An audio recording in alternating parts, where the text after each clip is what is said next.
Okay, our final keynote speaker is the electric Range Rover of political commentators. Expensive. Looks good sprayed with mud. I don't know where that actually takes me, that analogy. But anyway, I need to, under BBC rules, say that our next speaker is someone I've known off and on since we were 20 or so, fellow students at the London School of Economics.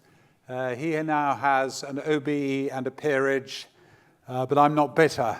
And it's a pleasure to go around London occasionally introducing him at conferences. But he is always the most wonderful speaker, partly because he knows this stuff from the inside, but partly also because he is not as partisan as some people who know things from the inside tend to be. So without further ado, ladies and gentlemen, a round of applause, please, for Lord Finkelstein.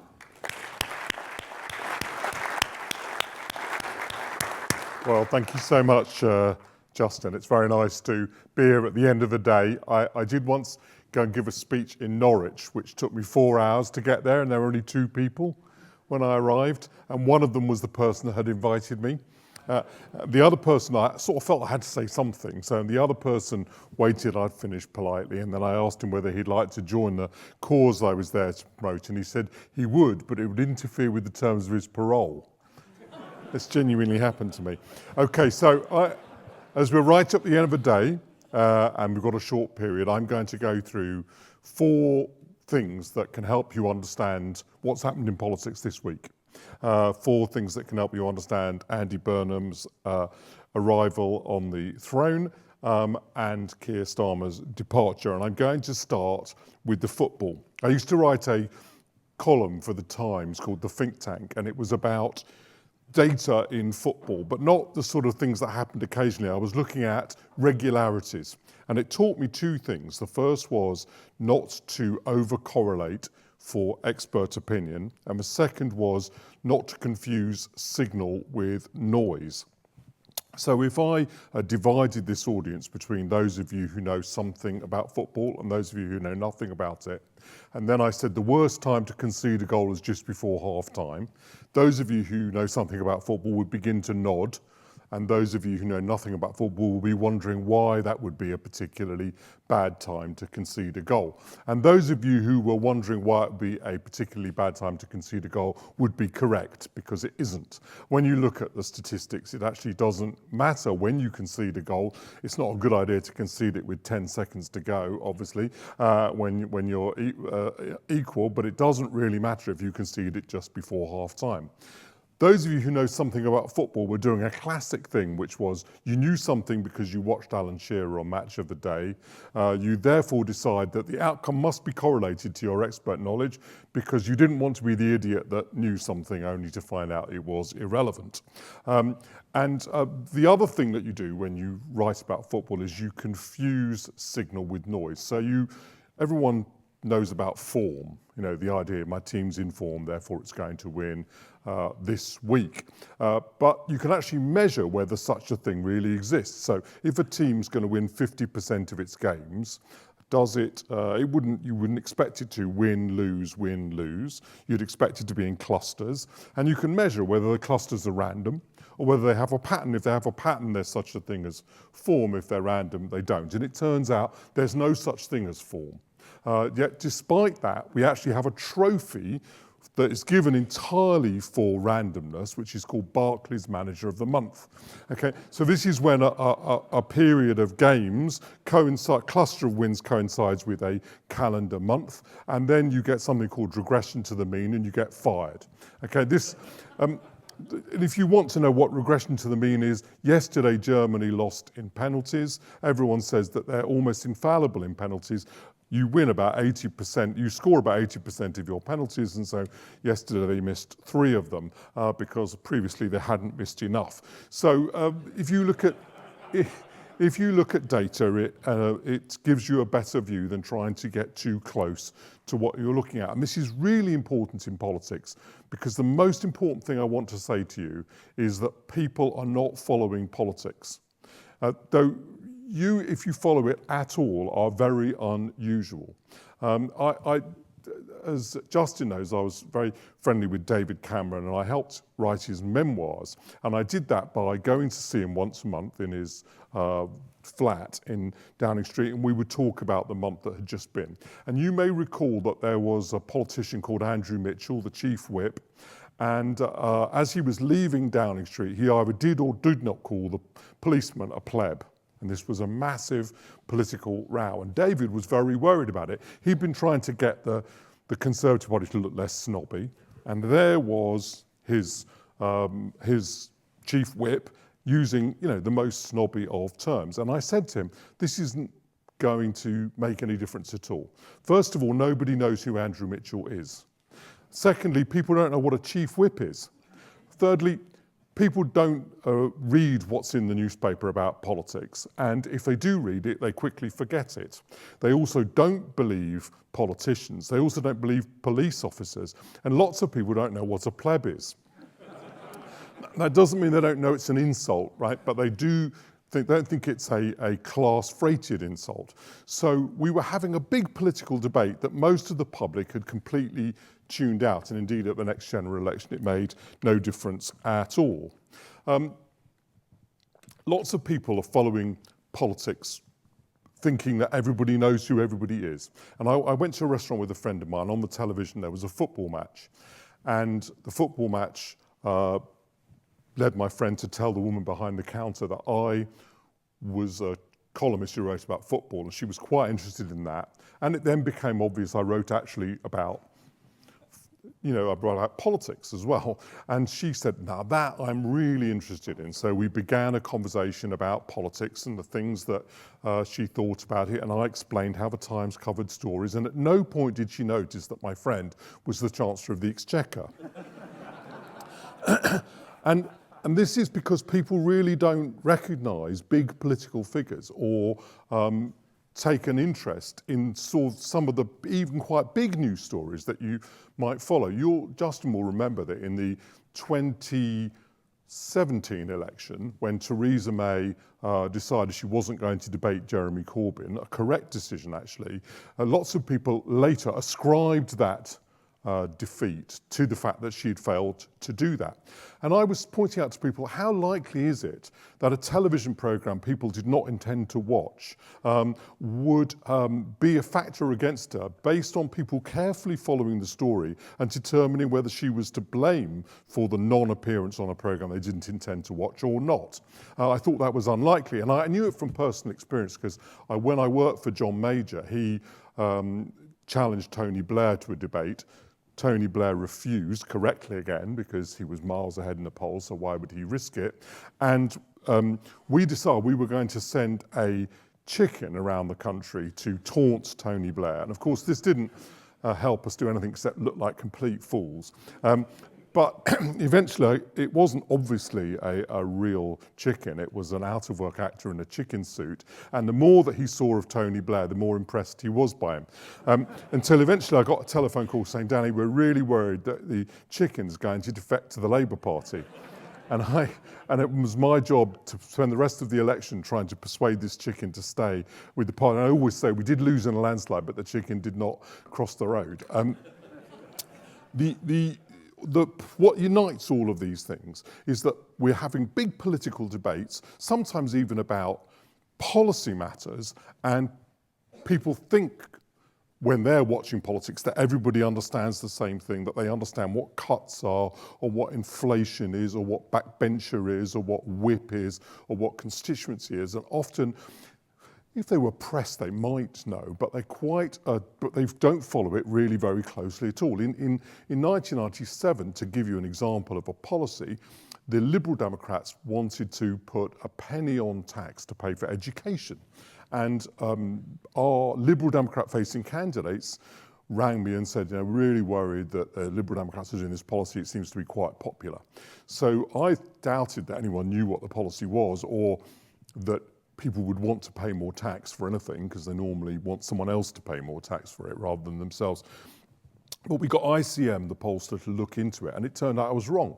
Actually, they did want to put a penny on tax to pay for education. And then there was a pause from our pollster, and he said, but not a penny in the pound, just a penny. They didn't understand that that's what it meant. So we were having this entire debate, and of course that was very popular. You could solve the whole of the education system by putting in a penny, and people are inclined to believe that. You know, if you press on what would you cut in order to get the, first of all, people don't like cuts because they think it's about, you know, their job or their wages. But when you explain it's about public spending, they're in favour of it. And then you say, what would you like to cut? And they always say MPs' expenses. And you say, well, we can certainly reduce the deficit to zero. It'll only take 35,000 years using MPs' expenses, which was the calculation I did. Often they pause for a moment, and then a few moments later you ask the question and everyone says MPs' expenses again. So you can't expect people necessarily to follow these points. But the reason we're in this political situation is that there is something that does drive people's politics, and that is their own experience rather than a debate about their experience. It is that whether their own incomes or salaries are growing, whether they've experienced crime, how the schooling of their children's going, what was their own experience in hospitals and the experience of their friends. In some ways, it's a pretty, although I've sounded cynical, it's actually pretty encouraging. People don't really believe the things that they hear, even if they hear them, and often they don't. But what they do believe is what happens to them, and it drives their neighbours, and that drives their views. And so what has given the Labour Party a real problem since they got in is that people are facing a strong cost of living crisis. They expected Labour to come in and do something about it. I think some of that expectation was outsized. If they'd been listening carefully, they'd have realised the Labour Party's message at the last election was Britain's completely broken, let's do nothing about it. And the electorate likes that, by the way, because they did agree that Britain was broken, but every time anyone proposed doing anything about it, presuming they heard it, they were worried about the change and what it might mean for them.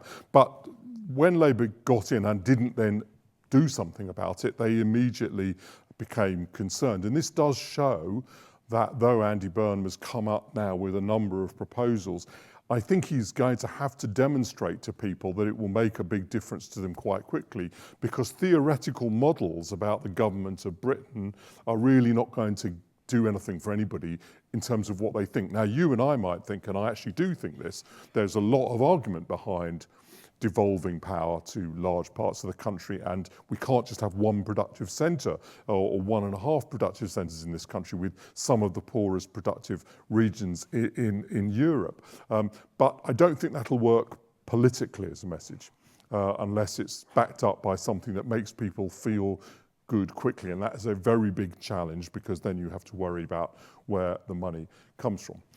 The one thing that people do follow in politics is broadly what they think of the leadership. And so I always give this as an example, the contrast principle. If you put one hand in a bucket of cold water and one hand in a bucket of hot water, and you move both hands and put them in a bucket of lukewarm water, the hand that was in the hot water will feel cold, and the hand that was in the cold water will feel hot. And that's the contrast principle. So using it in human affairs, there's a sociological example of a woman writing to her parents from university, "Dear Mum and Dad, I just wanted to tell you the concussion is wearing off now. After the fire, I destroyed all of my belongings. And I'm pleased to tell you that the man from the petrol station across the road took me to hospital. He's really lovely, and even though he's been married 6 times already, we've fallen in love. We hope to get married, and we intend to be married before the pregnancy shows." And they said, just to say, I'm actually not pregnant, we're not going to get married, there wasn't a fire, I didn't jump out the window, I haven't got concussion, the fire didn't destroy all of my belongings. But I did fail my first year exams, and I want you to get it into perspective. Political leadership is like that, and you can look at past leaders. David Cameron was moderately popular before the 2010 election, but he was facing Gordon Brown, and Gordon Brown had become very unpopular. You can have a look. You can see in other elections where Boris Johnson, again, not wildly popular. Jeremy Corbyn was epically unpopular, and Rishi Sunak against Keir Starmer. Keir Starmer had negative ratings before he became Prime Minister. And a key reason why the government has got underwater so quickly is because it only won the election with 33% of the vote, and Keir Starmer already had negative ratings. So it was clear to me that the government was going to have to change its leader if it wanted to win the election. I actually don't feel this way about Keir Starmer personally. Some of you may, but focus groups were angry and some of them would laugh at him. It became completely impossible. And you cannot proceed to an election with a leader like that. If you are behind on the economy and on leadership, nobody's ever won an election behind on both of those things. And Andy Burnham just has a lot better ratings. You know, one of the things that the Conservative Party has going for it, with all of its difficulties with its brand, is that Kemi Badenoch has now got pretty reasonable ratings, but Andy Burnham's got good ratings. That will definitely come down. People are quite loss averse. He'll do things they won't like. He'll disappoint expectations. But we're starting from a much higher base, particularly in some parts of the country, than Keir Starmer was. So this was a logical decision that they simply had to take. My third point is that there are three kinds of election that you can fight. There are only really three kinds. You can do it's time for a change, very strong message. If people think it's time for a change, very hard to resist. You can run that campaign in power. Boris Johnson did. That's how he won the 2019 election. Get Brexit done. It was time for a change. But normally you have to be outside government to run it's time for a change. The second campaign you can run, very powerful if people agree with it, is Britain's on the right track, don't turn back. So that was the campaign that George Osborne and David Cameron ran in 2015. It wasn't, we've arrived at our destination. It wasn't, it's all good. It was, here's the track, I'm on it. Don't turn back from the track. That is a good message for the government. People don't cast thank you votes, so you don't want to be Britain's done well. Now say thank you. You want Britain's on the right track, don't turn back. And then the third one is, it's better the devil you know. So you could tell the Conservative Party was going to lose the election last time, but in a landslide, couldn't run its time for a change again, because it had run that in 2019. Couldn't run Britain's on the right track, don't turn back, because people thought Britain was broken. And it couldn't run better the devil you know, because it was up against the Labour Party, and people looked at them and thought, actually, I'm not sure it is better the devil you know. I think it may be better the devil I don't know. If you run Better the Devil You Know, which is the third campaign that you can run, people tend to, when they vote for it, which they did for John Major in 1992, which they did in the Scottish referendum, the only problem with it is the day after, people woke up and they go, they start by thinking, well, thank goodness for that. We beat the devil we didn't know. And then they thought, oh my goodness, we've just elected the devil. I know it's one that we know, but that's really bad. And they turn very strongly against the party they just voted for, which is what happened in 92. It's what happened in the Scottish referendum, where after the referendum, the Labour Party got completely wiped out in Scotland. So the Labour Party was going into a position whereby its own divisions would make it, it couldn't run its time for a change. People didn't think Britain was on the right track, and its own divisions were going to make it hard, although not impossible, to fight It's Better the Devil You Know. I think that you could run It's Better the Devil You Know against Nigel Farage.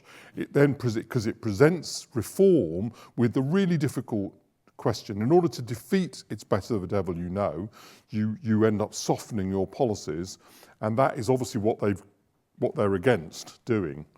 It's the sort of raison d'etre is don't do that.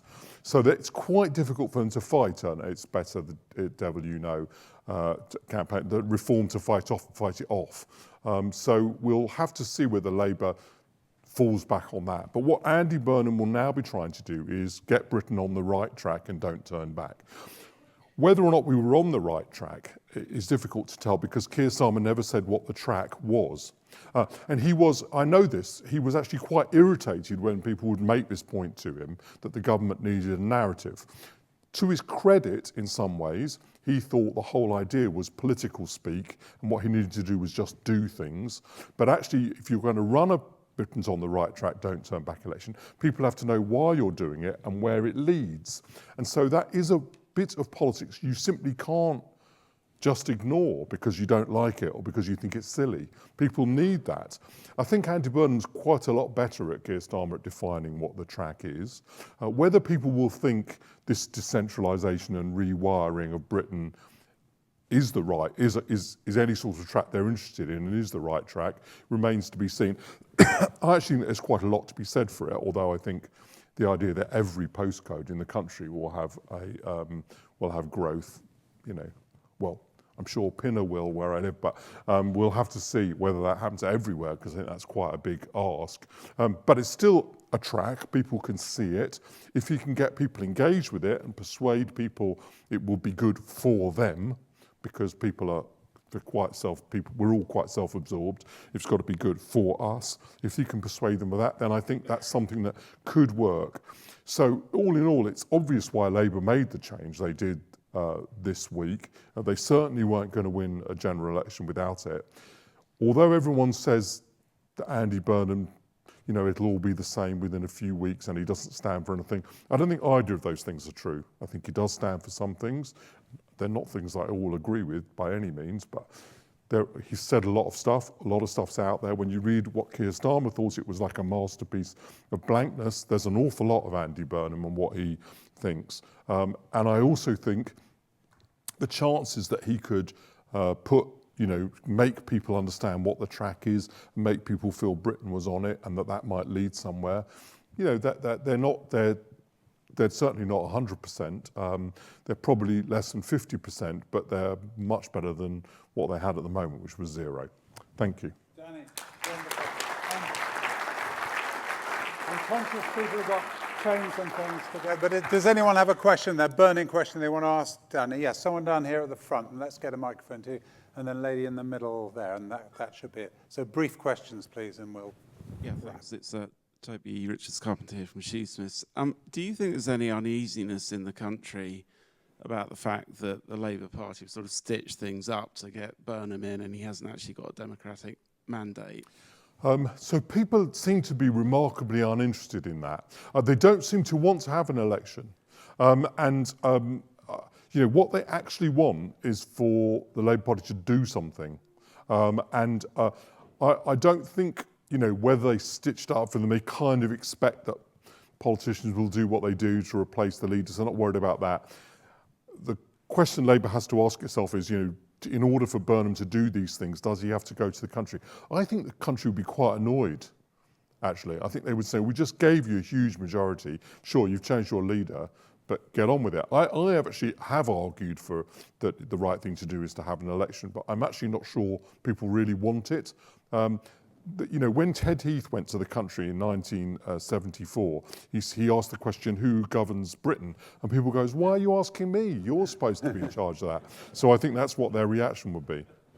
There's a lady right there in the middle. Let's get a microphone to her. Here we go.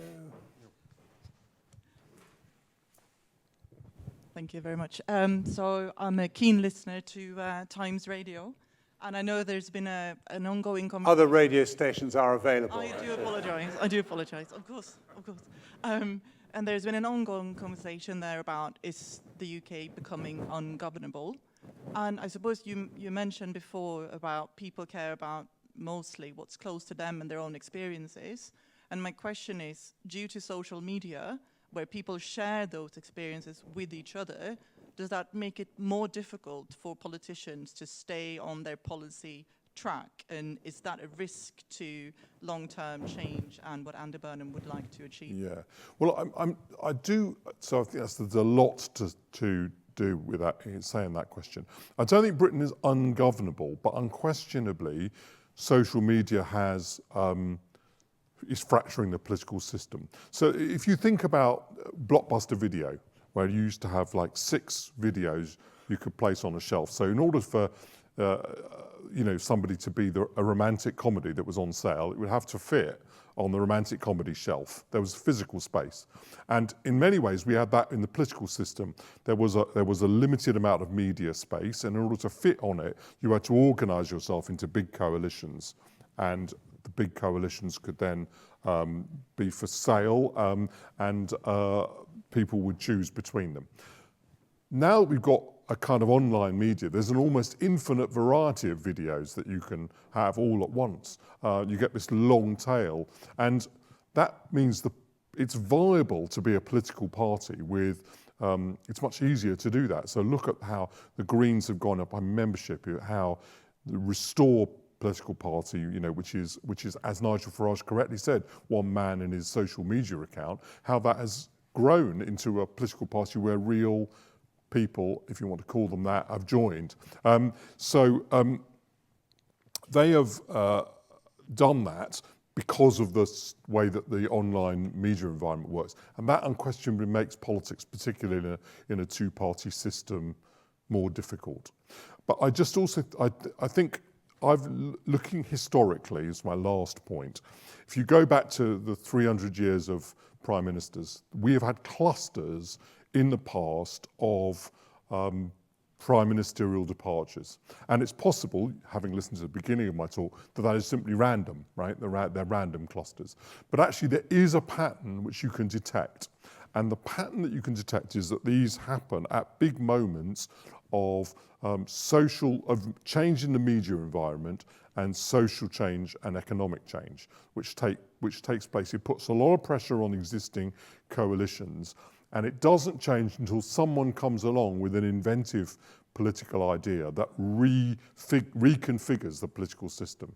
And what's interesting about what we're going to see in the next couple of years is whether this politics of place that Andy Burnham suggested with the north-south divide, which is his way of recutting the system. So, if you can think of Nigel Farage saying white people are the victims of migrants, Kemi Badenoch may be saying enterprising people are the victims of a big state, and Labour might now be saying everybody who lives out of London is the victim of Westminster.